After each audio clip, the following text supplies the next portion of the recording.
दोस्तों स्वागत है आपका।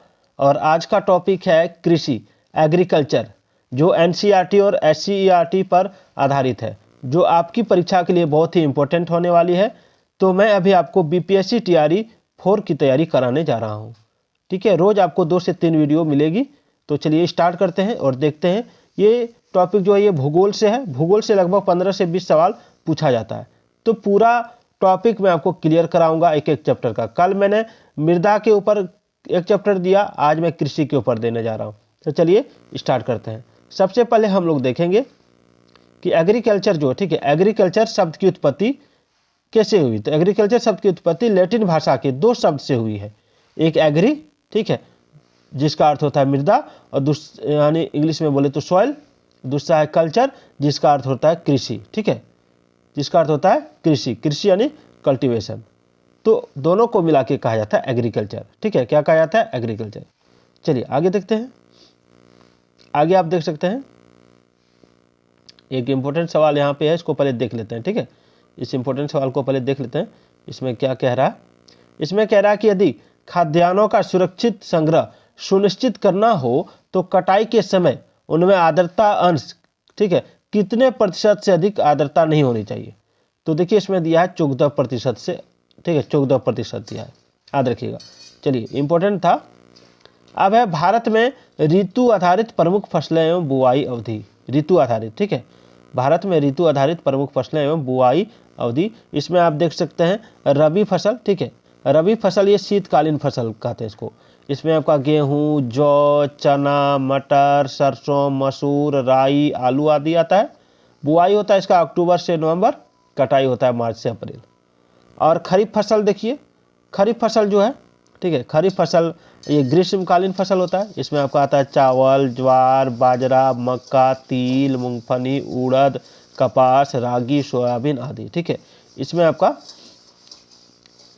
धान भी आता है, यानी जिसको चावल कहते हैं। जून और जुलाई में बोया जाता है, अक्टूबर नवंबर में काटा जाता है। ठीक है, और एक ज़्यादातर प्रश्न पूछा जाता है जायद फसल, जिसको लेके स्टूडेंट जो हैं, आप लोग जो है कंफ्यूज हो जाते हैं। शीत एवं ग्रीष्म के मध्य में होता है, शीत एवं ग्रीष्म के मध्य में होता है। क्या क्या होता है सो देखिए। ठीक है, इसमें क्या क्या उगाया जाता है सो मैं आपको दिखा रहा हूँ। जायद फसल में तरबूज, खरबूजा, ककड़ी, खीरा, भिंडी आदि विभिन्न प्रकार की सब्जियों की खेती की जाती है। ठीक है, और याद रखिएगा इसको। उसके बाद ये मार्च अप्रैल में बुआई होती है, जून जुलाई में इसको कंप्लीट हो जाता है। ठीक है, चलिए आगे देखते हैं। आगे है कृषि में, ठीक है, कृषि में युग्म पैदावार का क्या आशय है? युग्म पैदावार, तो देखिए विभिन्न मौसमों में 2 फसलें उगाना युग्म पैदावार कहलाता है। ठीक है, मिश्रित खेती, मिक्स्ड फार्मिंग की प्रमुख विशेषता क्या है? तो इसकी प्रमुख विशेषता है पशुपालन और कृषि उत्पादन को एक साथ करना। ठीक है, जैसे आप चावल की खेती कर रहे हैं, चावल तो धान लगा दिए, उसी के बीच में थोड़ा सा जगह दे दिए, उसमें आप बतख पाल लिए। क्या पाल लिए? बतख। तो इसमें आपका पशुपालन भी हो रहा है और कृषि भी हो रहा है। चलिए दूसरा है भारत में संकार यानी चालू जोतों का सबसे बड़ा औसत आकार किस राज्य में है? तो राजस्थान में। कहाँ है? राजस्थान में।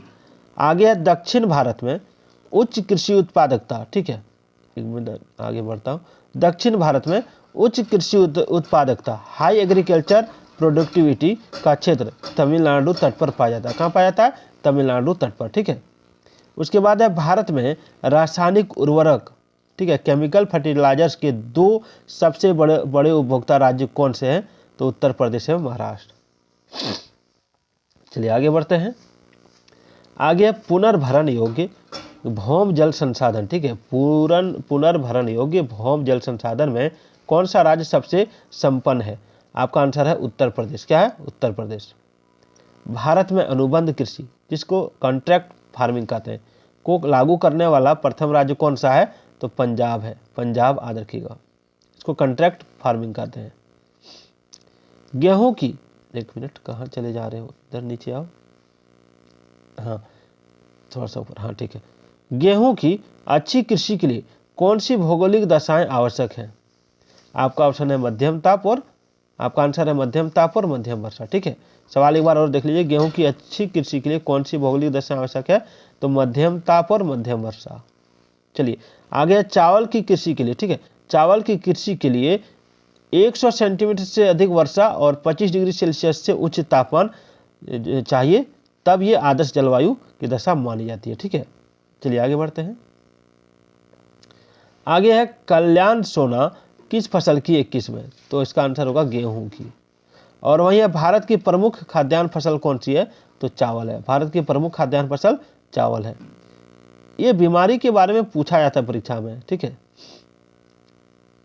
जैसे इसमें है करनाल बंट, मैं आपको दिखाता हूँ, थोड़ा बड़ा करके दिखाऊंगा, अच्छा रहेगा। करनाल बंट गेहूं का एक कवक जनित रोग है। ठीक है, जिसको जो है टिलेटिया इंडिका नामक कवक से होता है। ठीक है, किससे होता है? टिलेटिया इंडिका नामक कवक से। तो ये किस में होता है? गेहूं में। कौन सा बीमारी? तो करनाल बंट। अब एनसीईआरटी सार संग्रह कॉस्मोस पब्लिकेशन का देख रहे हैं, महेश बर्नवाल जी द्वारा लिखा हुआ ये। ठीक है, चलिए आगे देखते हैं। अभी बहुत सारे प्रश्न मैं आपको कराऊंगा, लगभग 70 से 80 सवाल, 100 सवाल के आसपास होगा इसमें। अगला है भारत के सर्वाधिक क्षेत्रफल पर किस फसल की कृषि होती है? धान। क्या होगा? धान। क्या होगा? धान। उसके बाद है मक्का, जो मुख्यतः खरीफ की फसल है, परंतु इसकी खेती वर्ष भर खरीफ, रबी, जायद तीनों फसल ऋतुओं में होती है। ठीक है, याद रखिएगा। आगे है भारत में चावल की खेती के अंतर्गत सर्वाधिक क्षेत्र किस राज्य में पाया जाता है? तो इसका आंसर होगा उत्तर प्रदेश। क्या होगा? उत्तर प्रदेश। उसके बाद है भारत के किस क्षेत्र को चावल का कटोरा कहा जाता है? तो कृष्णा गोदावरी डेल्टा क्षेत्र। याद रखिएगा, क्या? कृष्णा गोदावरी डेल्टा क्षेत्र को चावल का कटोरा कहा जाता है भारत में। ठीक है, आगे है जया, पद्मा, पूसा, सुगंधा 5, जमुना, कृष्णा किस फसल की उन्नत किस्म है? तो धान की। चलिए ग्रीन गोल्ड किसकी किस्म है? ग्रीन गोल्ड, तो आंसर होगा चाय की।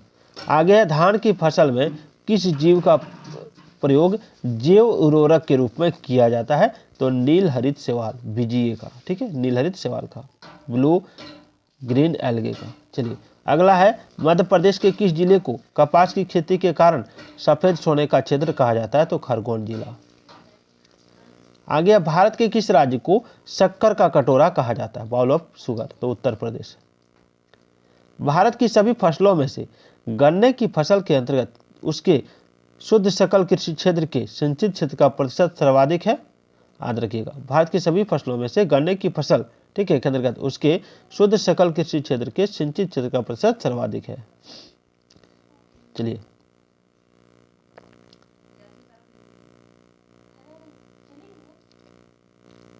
आगे आप देख सकते हैं। आगे कृषि उत्पादन से संबंधित महत्वपूर्ण क्रांतियां। अगला है हरित क्रांति। एक मिनट, हाँ, हरित क्रांति एक खाद्यान्न उत्पादन था।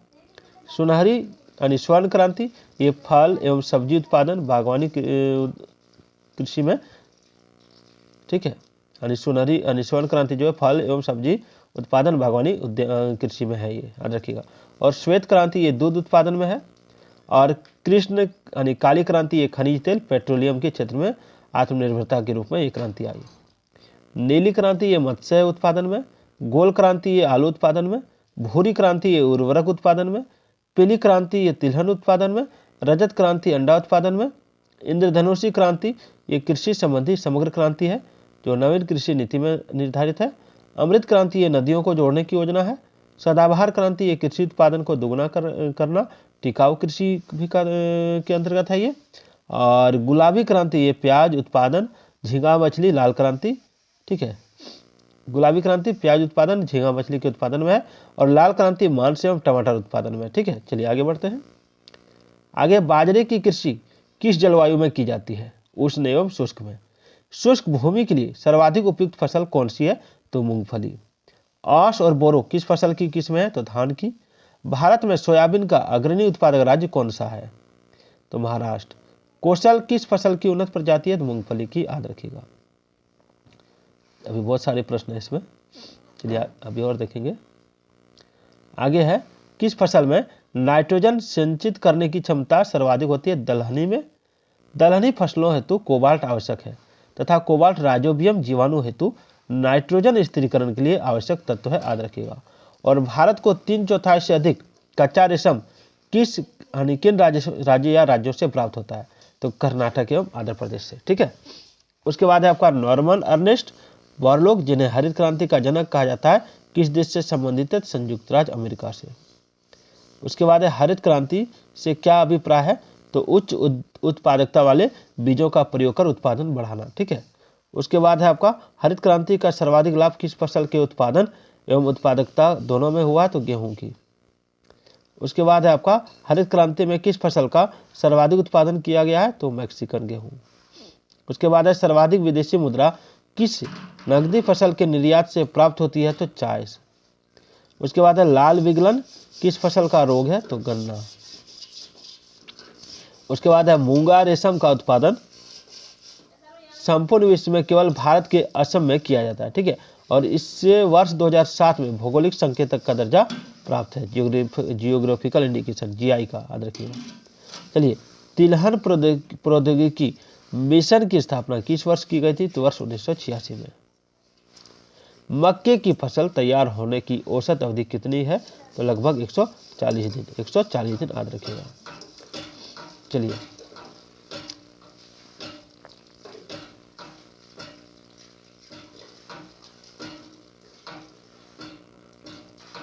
अब हम लोग देखेंगे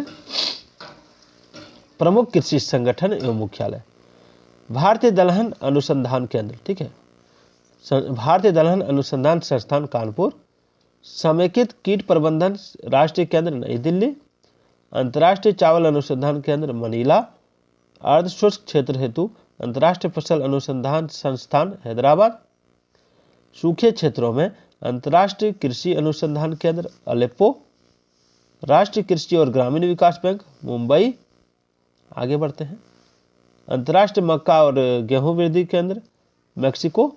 और दक्षिण भारत में चाय की खेती, दक्षिण भारत में चाय की खेती पश्चिमी घाट की नीलगिरी तथा इलायची की पहाड़ियों के निचले ढालों पर की जाती है। आगे बढ़ते हैं। इधर है प्रमुख कृषि बोर्ड एवं मुख्यालय। ठीक है, प्रमुख कृषि बोर्ड एवं मुख्यालय है, इधर बोर्ड है, इधर मुख्यालय है। तो कॉफी बोर्ड बेंगलुरु कर्नाटक में है। रबर बोर्ड कोट्टायम केरल में है। चाय बोर्ड कोलकाता पश्चिम बंगाल में है। तंबाकू बोर्ड गुंटूर आंध्र प्रदेश में है। थोड़ा सा तबीयत खराब है। मसाला बोर्ड कोच्चि केरल में है। राष्ट्रीय मांस एवं पोल्ट्री बोर्ड नई दिल्ली में है। भारतीय अंगूर प्रसंस्करण बोर्ड ये पुणे महाराष्ट्र में है। उसके बाद अभी और प्रश्न है, भारत में झूम कृषि के प्रकार। भारत में झूम कृषि के प्रकार देखिए, उत्तर पूर्वी राज्य यहाँ झूम कृषि है, इसमें असम, मेघालय, मिजोरम और नागालैंड में है। इस सवाल बार बार पूछा गया है। आंध्र प्रदेश व उड़ीसा में पौंदू, पामाडाबी, कैमिन और बरिगा कहा जाता है झूम कृषि के नाम को। पश्चिमी घाट में इसको कुमारी कहा जाता है। केरल में पोनम या पूनम कहा जाता है। मध्य प्रदेश व छत्तीसगढ़ में बीबर या दाहिया मसान कहा जाता है, पेंडा था बीरा भी। दक्षिण पूर्वी राजस्थान में वालरा और मणिपुर में पामलू। हिमालय क्षेत्र में खील और झारखंड में कुरुल या कुरावा।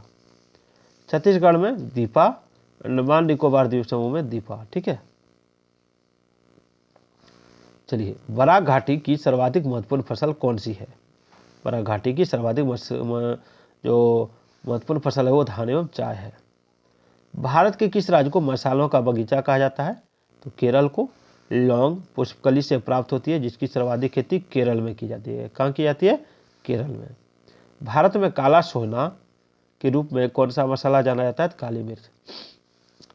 भारत का सर्वाधिक काजू उत्पादक राज्य कौन सा है? तो महाराष्ट्र। शक्तिमान 1 और शक्तिमान 2 किस फसल की आनुवंशिक परिवर्तित रूप है? तो मक्का की। वाणिज्यिक स्तर पर केसर का उत्पादन किस राज्य में होता है? जम्मू और कश्मीर में। चाय की खेती के लिए पहाड़ी ढाल क्षेत्र वार्षिक वर्षा 200 सेंटीमीटर से अधिक तथा 24 डिग्री सेल्सियस से 30 डिग्री सेल्सियस तापमान उपयुक्त माना जाता है। उसके बाद है प्रसंस्करण हेतु आलू की सबसे अच्छी किस्म कौन सी है? तो कुफरी चिप्सोना 2 याद रखिएगा। और ललित किस फसल की उन्नत किस्म है? तो अमरूद की। चलिए आगे बढ़ते हैं। यहाँ पर देखिए मालवीय विकास, अमर, आजाद, बहार, पारस आदि अरहर की प्रमुख किस्में हैं, याद रखिएगा। ठीक है, अरहर का दूसरा नाम तूर भी है। चलिए अभी बहुत सारे प्रश्न हैं।